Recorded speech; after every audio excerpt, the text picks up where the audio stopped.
Hello students, I Krunal Parmar welcome you all in today's lecture.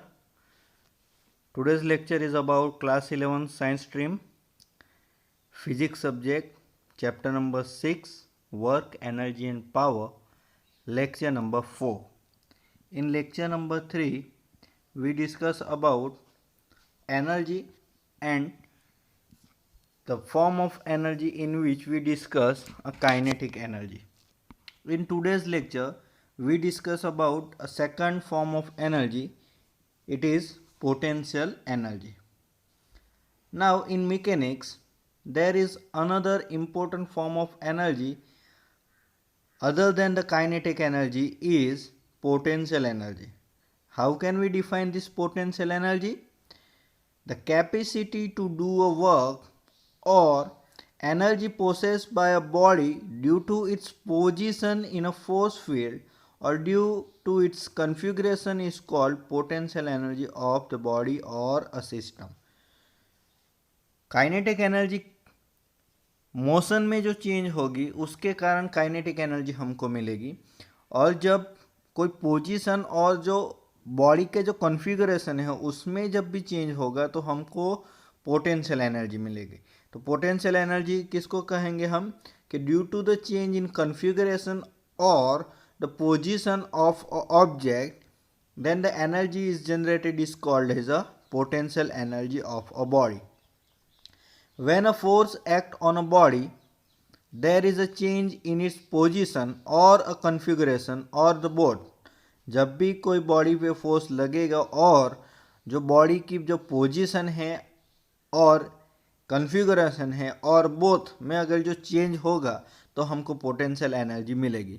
So there can be a change in its potential energy also. तो जब भी कोई body की configuration, body की जो position है या दोनों में चेंज होगा तो हम पोटेंशियल एनर्जी में भी चेंज होगा.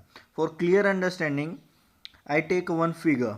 यहाँ पे जो येलो कलर का जो बॉक्स दिखा है, सपोज वो समझो बॉडी है, उसकी जो इनिशियल कंडीशन है y1 डिस्टेंस पे है. अभी उस पर फोर्स लगाएंगे और तो उसका जो डिस्प्लेसमेंट है वो dr होगा, और फोर्स लगाने से उसकी जो फाइनल जो कंडीशन है वो यहाँ पे पिंक कलर के बॉक्स से इंडिकेट की है, वो उसकी फाइनल कंडीशन है. तो यहाँ पे क्या है, येलो कलर का जो बॉक्स है वो बॉडी समझो उसकी बॉडी की इनिशियल कंडीशन, जो पिंक कलर का जो बॉक्स है उसको समझो उसकी ऑब्जेक्ट की final condition due to the application of the force. तो यहाँ पे जब भी फोर्स लगेगा तो उसका जो डिस्प्लेसमेंट होगा और उसके कारण उसकी इनिशियल वैल्यू, इनिशियल कंडीशन और फाइनल कंडीशन में चेंज आएगी, तो उसकी पोटेंशियल एनर्जी में चेंज आएगी. तो यहाँ पे जो ऑब्जेक्ट है उसकी इनिशियल कंडीशन y1 से रिप्रेजेंट किया है. फोर्स लगाने के बाद जो कंडीशन, उसकी जो पोजीशन है वो चेंज होती है और वो y1 की जगह से चेंज होके y2 हो जाती है. As shown in figure, an object is taken to height y2 from initial height y1. For simplicity let our coordinate system in such that y axis is with vertical direction. तो यहाँ पे जो object की direction change होती है वो y axis पे है, वर्टिकल डायरेक्शन में हमने उसको लिया है. The body can be taken from y1 height to y2 height along a vertical direction or along any other path. In the figure, two such paths are shown.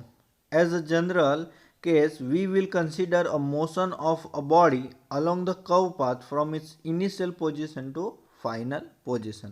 तो यहाँ पे आप फिगर में देख सकते हो, एक जो है एक पाथ है कि हम स्ट्रेट फॉरवर्ड y1 से यहाँ से इसको ये y1 टू y2 ऑब्जेक्ट को मूव कर रहे हैं. ओके, और दूसरा जो पाथ यहाँ पे इंडिकेट किया है, ये पाथ थ्रू उसकी जो पोजीशन है वो चेंज होती है. यहाँ पे जो dr है वो डिस्प्लेसमेंट है. ओके, इनिशियल पोजीशन y1 है, फाइनल पोजीशन y2 है. फर्स्ट जो पोजीशन है उसमें डाउनवर्ड डायरेक्शन में उसके ग्रेविटेशनल फोर्स लग रहा है, वो यहाँ पे इंडिकेट किया है mg से. Now discuss further.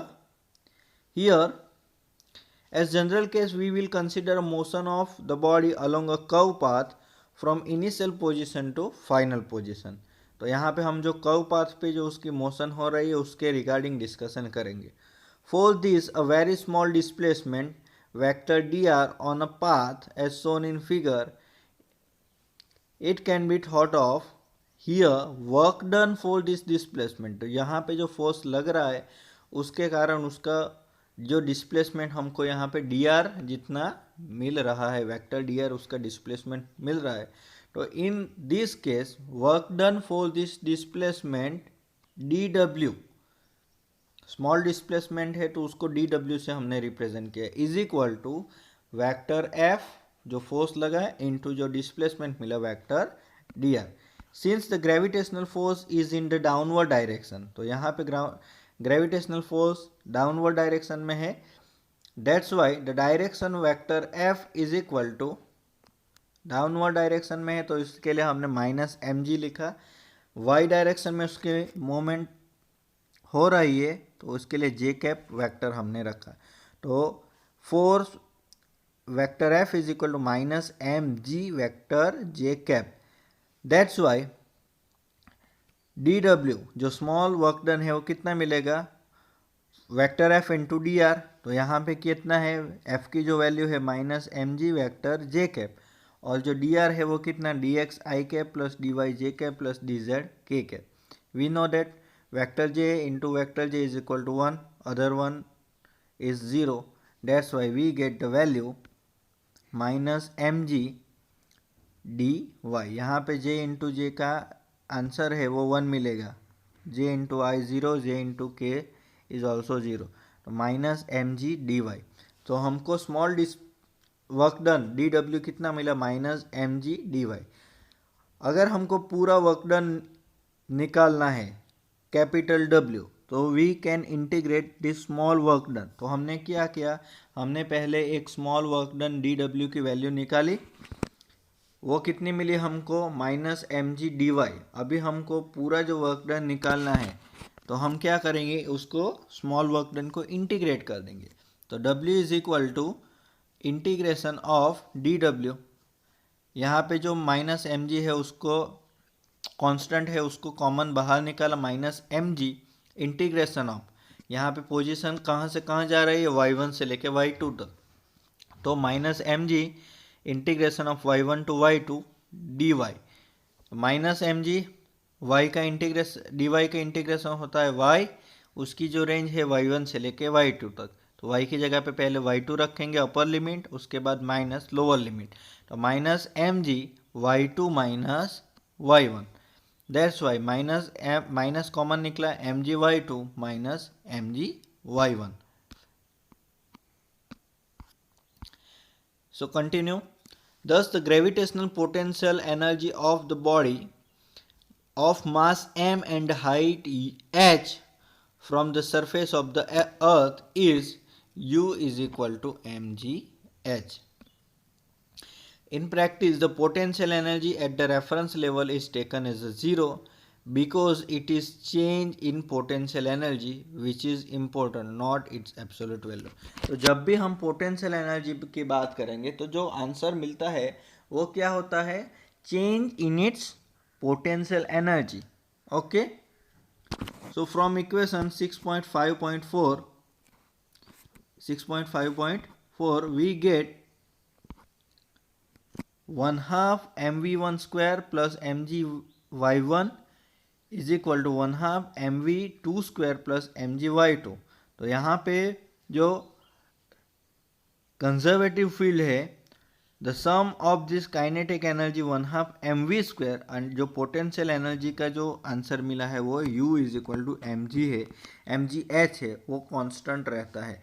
तो हमको मालूम है कि काइनेटिक एनर्जी की वैल्यू कितनी होती है, 1 हाफ mv स्क्वायर, और जो पोटेंशियल एनर्जी की जो वैल्यू मिली, पोटेंशियल एनर्जी को हम u से इंडिकेट करेंगे, काइनेटिक एनर्जी को कैसे इंडिकेट करेंगे. तो जो पोटेंशियल एनर्जी है उसका answer u is equal to mgh. Here the sum of this kinetic energy and potential energy is called as a mechanical energy. तो मैकेनिकल एनर्जी को E से रिप्रेजेंट किया, तो E के रिगार्डिंग हम क्या लिख सकते हैं, E is equal to k plus U. मतलब क्या, mechanical energy is the sum of kinetic energy plus potential energy.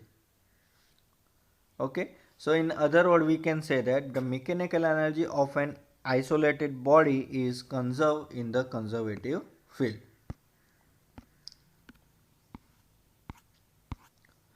So the summary of this lecture is: first, when a body has the ability to do a work due to its position in a force field or its configuration, it is known as potential energy. Potential energy is a relative physical quantity. It is impossible to get its absolute value. Also, only the change in potential energy is important. तो यहाँ पे हमको जो potential energy का answer मिलता है वो potential energy नहीं है, लेकिन वो क्या है, चेंज इन पोटेंशियल एनर्जी है. मतलब जो आंसर मिलता है वो होता है change in potential energy. If the gravitational potential energy due to its gravitational field of the earth is randomly taken to be a zero on its surface, then the potential energy of the body of mass m at the height of h is mgh. तो अगर हम ground पे या अर्थ पे ground surface पे उसकी potential energy zero consider करते हैं, तो कोई मास m है उसको हम h हाइट तक ले जाते हैं, तो उसमें कितनी पोटेंशियल एनर्जी जनरेट होती है, उसमें mgh, u is equal to mgh, जितनी पोटेंशियल एनर्जी उसमें स्टोर होती है. Where g is the gravitational acceleration. The value of h is negligible compare to the radius of the earth. The sum of the potential energy and the kinetic energy is a substance is called mechanical energy. Mechanical energy को इसे represent करेंगे, kinetic energy को कैसे represent करेंगे, potential energy को U से represent करेंगे. तो we can write that mechanical energy E is equal to kinetic energy K plus potential energy U. So I hope you understand it. Thank you very much.